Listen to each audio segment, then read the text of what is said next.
Cuando una onda sonora ingresa al oído interno, provoca la oscilación de la membrana basilar y esto dispara el mecanismo de transducción en las células ciliadas. Aunque las dos clases de células ciliadas son capaces de efectuar la transducción de las señales sonoras, la mayor parte de la información que ingresa al sistema nervioso central desde la cóclea es enviada desde las células ciliadas internas. La sinapsis que se establece entre la célula ciliada interna y la neurona del ganglio de Corti o ganglio espiral es una sinapsis extremadamente especializada. Es una sinapsis muy eficiente y que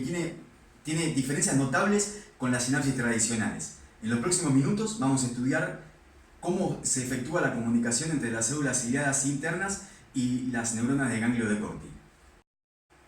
La llegada de una onda sonora hasta el oído interno provoca la oscilación de la membrana basilar reproduciendo la forma de la onda sonora.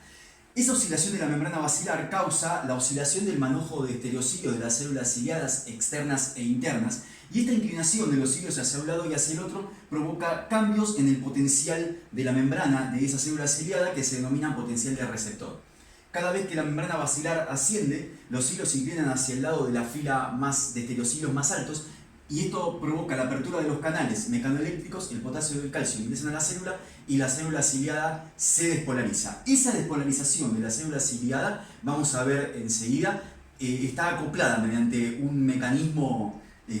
con la liberación del neurotransmisor de la célula, el glutamato. De modo que cada vez que la membrana basilar asciende y los cilios se inclinan hacia el lado de la fila más alta de estereocilios, se produce liberación de glutamato, mientras que cada vez que la membrana basilar desciende, los estereocilios se inclinan hacia el lado de la fila más baja, la célula ciliada se hiperpolariza y se reduce la liberación de glutamato.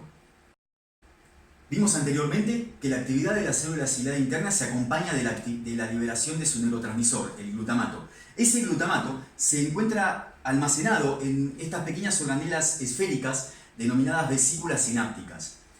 La membrana vasolateral de la célula ciliada interna posee unos canales de calcio de tipo L que son dependientes de voltaje. La isoforma específica es CAB 1.3, que aumentan las probabilidades de apertura cuanto más despolarizada está la célula. De modo que cuando los cilios se inclinan hacia el lado de la fila de estereocilios más alta,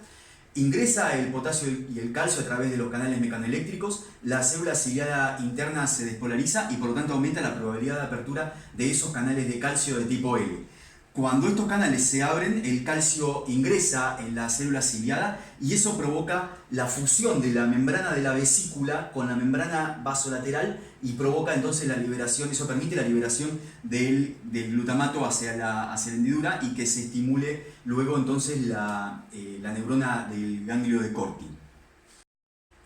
La sinapsis que se forma entre la célula ciliada interna y la neurona del ganglio espiral o ganglio de Corti es una sinapsis que es notablemente diferente a las sinapsis tradicionales y se denomina sinapsis en cinta, debido a que contiene una cinta sináptica que funciona es un complejo proteico que funciona como una cinta transportadora que lleva las vesículas hacia la zona de liberación. Entre las proteínas que la conforman se destacan tres, que son ribeye, piccolo y basum. Basum aparentemente mantiene la cinta sináptica anclada a la membrana presináptica. Entonces esta cinta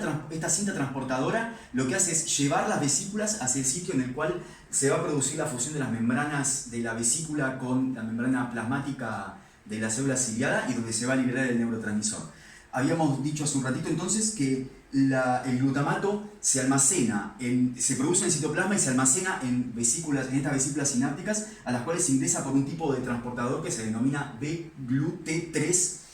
Ese transportador es un transportador que cuando está mutado, el gen que codifica para esa proteína está mutado, produce una hipoacusia no sindrómica denominada DFNA25, una forma de hipoacusia hereditaria que se transmite con patrón autosómico dominante. Y otras diferencias que tienen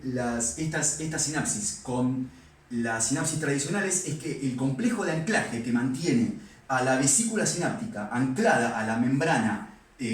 presináptica lista para liberar el neurotransmisor contiene un sensor de calcio diferente, que en lugar de ser la sinaptotagmina, que es el sensor de calcio en las sinapsis tradicionales, en el caso de la célula ciliada el sensor de calcio se denomina otoferlina, que es una proteína que contiene varios sitios de unión al calcio, y cuando la concentración de calcio en ese sitio aumenta, esta proteína es la que media la fusión de ambas membranas. Cuando esta proteína otoferlina, el gen que la produce, sufre una mutación, puede producir, por ejemplo, DFNB9, otra hipoacusia no sindrómica, que en ese caso se transmite con carácter autosómico recesivo. Entonces, la unión del calcio a esta otoferlina provoca la liberación, la fusión de las membranas y la liberación del neurotransmisor. Si esta proteína aparece mutada, esta fusión y por lo tanto la liberación del neurotransmisor va a estar muy afectada. Ese neurotransmisor que se libera de la membrana de la célula ciliada interna provoca la apertura de receptores para glutamato que se encuentran en la membrana de la neurona del ganglio de Corti. La membrana de la neurona del ganglio de Corti contiene receptores AMPA para glutamato, que son canales de sodio. Cuando el glutamato se une, entonces el canal se abre, el sodio ingresa a la neurona del ganglio de Corti y esa neurona se despolariza y descarga potenciales de acción. En los mamíferos adultos, alrededor del 95% de la inervación de la cóclea se dirige hacia las células ciliadas internas. En el ganglio de Corti existen dos clases de neuronas que se denominan neuronas de tipo 1 y neuronas de tipo 2. Las neuronas de tipo 1 tienen una única prolongación periférica, una única dendrita que no se ramifica y que es una fibra gruesa mielinizada, por lo tanto tiene una alta velocidad de conducción y esa se dirige hacia las células ciliadas internas. Cada célula ciliada interna recibe entre 10 y 20 fibras provenientes de 10 a 20 neuronas de tipo 1. En algunas especies esta relación de inervación puede llegar hasta 30 fibras de tipo 1 recibidas por cada una de las células ciliadas internas. Las neuronas de tipo 2, en cambio, tienen una prolongación periférica, una dendrita, que es fina y amielínica, por lo tanto tiene una velocidad de conducción más lenta y es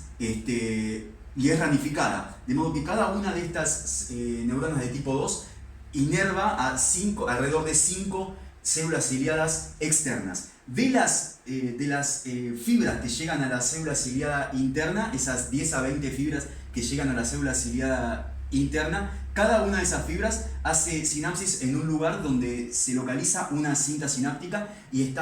esas 10 a 20 fibras tienen diferente sensibilidad y están dispuestas ordenadamente, de modo que a la porción externa, a la porción que se denomina la porción pilar de la membrana vasolateral de la célula ciliada interna, llegan aquellas fibras que tienen un menor umbral y por lo tanto son más sensibles, que tienen la sensibilidad más alta, mientras que las fibras que tienen sensibilidad más baja y por lo tanto tienen altos umbrales, se localizan, hacen sinapsis en la porción de la membrana de la célula ciliada interna que se encuentra en el sector interno, es decir, en la porción modiolar. Además de esta inervación que proporciona la información aferente hacia el sistema nervioso central,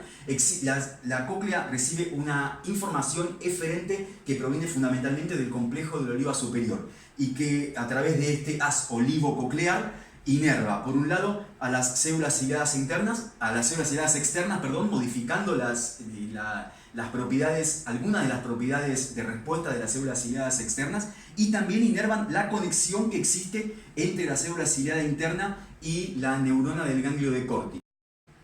Todas las neuronas de tipo 1 que inervan a las células ciliadas internas tienen una actividad basal espontánea de descarga de potenciales de acción. Es decir que, aún en ausencia de sonido, esas fibras están descargando potenciales de acción con cierta frecuencia. Y aquellas que tienen la actividad espontánea más alta son aquellas fibras que son más sensibles, es decir, las que tienen bajo umbral, las que se encuentran inervando el lado pilar de la célula ciliada interna. Mientras que las fibras de las neuronas del ganglio de Corti, que tienen un umbral más alto, tienen una actividad de descarga de potenciales de acción espontánea más baja.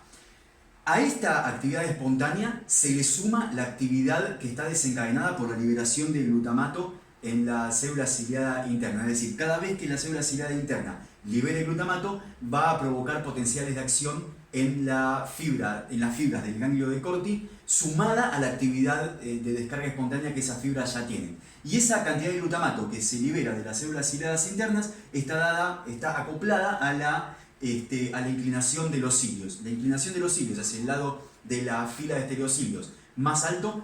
provoca la apertura de los canales mecanoeléctricos y por lo tanto la entrada de potasio y calcio a través de esos canales, la despolarización de la célula y por lo tanto el aumento en la liberación de glutamato, mientras que la inclinación de los cilios hacia el otro lado provoca una disminución, una hiperpolarización y una disminución en la liberación de glutamato. De este modo, entonces, cada vez que la célula ciliada libere glutamato, se van a desencadenar potenciales de acción en las fibras dependiendo de la cantidad de glutamato que se haya liberado. La cantidad de glutamato que se libera depende del grado de inclinación de los cilios y por lo tanto depende de la intensidad de la onda sonora. Cuando al oído llegan ondas sonoras muy tenues, los cilios, la membrana basilar oscila con una amplitud baja, los cilios se inclinan hacia un lado y hacia el otro haciendo excursiones pequeñas, es decir, se inclinan poquito hacia un lado y hacia el otro. Por lo tanto, el grado de despolarización de la célula ciliada, el potencial de receptor, es pequeño y la cantidad de glutamato que se libera es pequeña. Si la cantidad de glutamato que se libera es pequeña, solo se van a estimular las fibras más sensibles, es decir, las fibras de bajo umbral. Mientras que si la inclinación de los cilios hacia un lado y hacia el otro es mucho más grande, se va a producir una despolarización mayor, un potencial de receptor mayor y por lo tanto la cantidad de glutamato que se libera va a ser más grande y eso va a estimular no solo a las fibras de bajo umbral, sino también a las fibras de alto umbral, a las menos sensibles. Es decir que cuanto más se inclinan los cilios hacia un lado y hacia el otro, mayor va a ser la cantidad de neuronas del ganglio de Corti que estén siendo reclutadas. Y por lo tanto, y a esto se lo llama código de población, de modo que la intensidad de la onda sonora, la célula ciliada interna la codifica liberando más glutamato y eso en las neuronas del ganglio de Corti se representa mediante una población de neuronas reclutada más grande.